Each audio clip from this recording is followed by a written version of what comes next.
Aujourd'hui, la création d'emplois en France. Un entrepreneur doit-il avoir une part d'argent à définir le mot entrepreneuriat?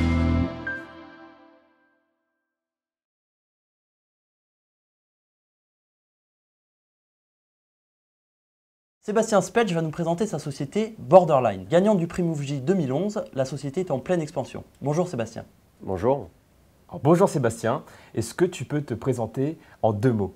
Avec plaisir. Donc Sébastien, j'ai 25 ans et j'ai fondé Borderline avec 3 autres associés. Donc on est 4, on a tous les 4 entre 25 et 26 ans aujourd'hui.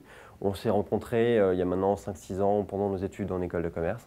On avait la même envie d'entreprendre et la même envie d'entreprendre ensemble.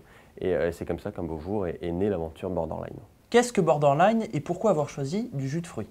Alors déjà, pourquoi du jus de fruits? Nous, on avait envie de monter une boîte, mais on ne savait pas du tout dans quel domaine. Après avoir longuement cherché l'idée miraculeuse qui nous ferait une magnifique start-up, on n'a pas trouvé.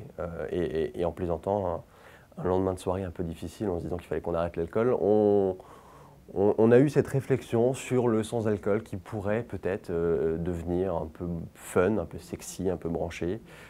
Et ça nous a plu. C'est comme ça qu'est né Borderline. Ça nous a plu aussi parce qu'on avait envie, non pas forcément de faire du service ou du web, on avait cette envie de faire de l'industriel et de l'agroalimentaire parce qu'on est plutôt gourmand et gourmet. Et donc l'envie du jus de fruits est arrivée comme ça, par le plus grand des hasards. On n'y connaissait rien du tout il y a encore 2 ans. Et du coup, Borderline aujourd'hui, c'est des jus de fruits originaux, branchés pour l'apéritif sans alcool.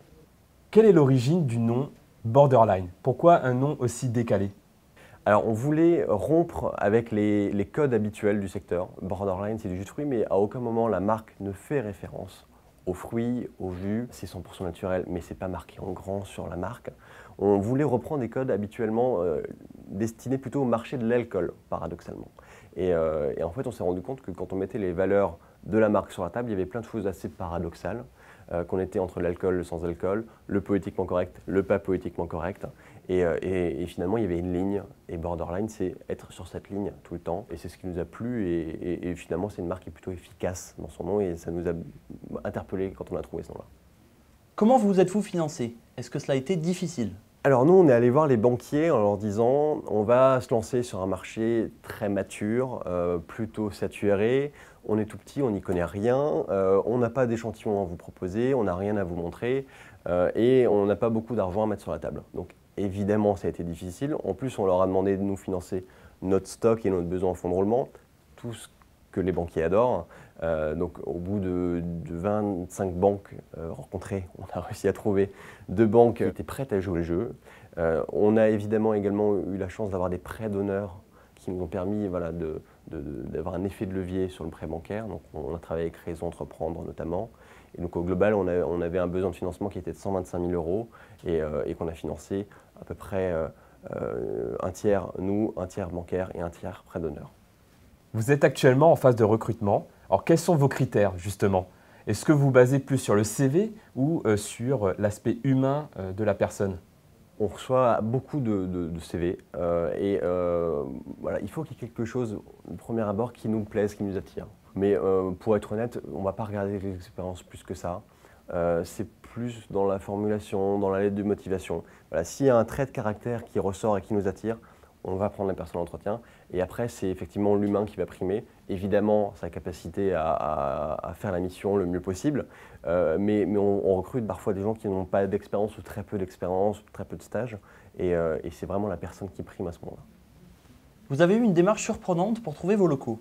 Dis-nous-en un petit peu plus.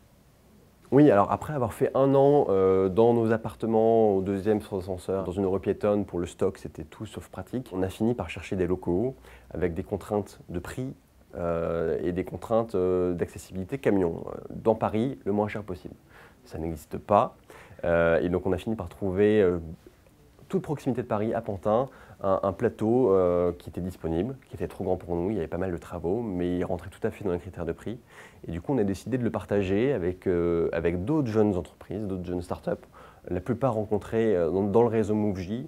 Donc aujourd'hui, on partage ces bureaux avec les bières Gallia, avec les machines de tri Lemon Tree, et avec 2 jeunes filles qui lancent leur site web dans les tout prochains jours. Ça s'appelle l'Étage Homme, et elles font des vêtements pour hommes. Alors Borderline a été lauréat du prix Mouv'J 2011, donc une belle expérience et un honneur. Qu'est-ce que cela vous a apporté, surtout en termes de développement? Alors le prix, généralement on a tendance à restreindre un prix au lot qu'on peut gagner ou à la prime qu'on peut en gagner. Nous ça a été bien au-delà de ça, ça a été une visibilité dans les médias très très forte. Donc aujourd'hui, notamment dans toute la presse économique, si on est présent et visible, c'est grâce au prix Moveji.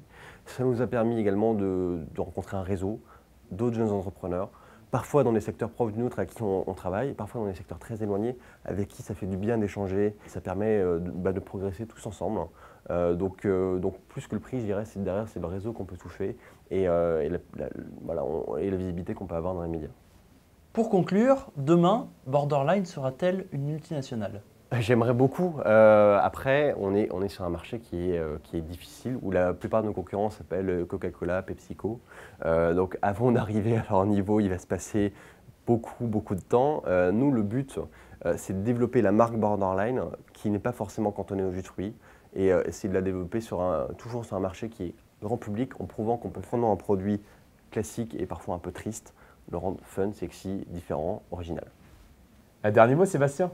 J'aimerais juste faire la transition avec tous les autres entrepreneurs et partager l'envie d'entreprendre et le bonheur que c'est au quotidien, même si évidemment parfois c'est difficile, qu'est de monter une boîte. Et c'est une aventure qui est géniale et la vivre à notre âge avec peu d'expérience, c'est encore plus enrichissant. Et je souhaite à tout le monde pouvoir la partager s'ils en ont envie.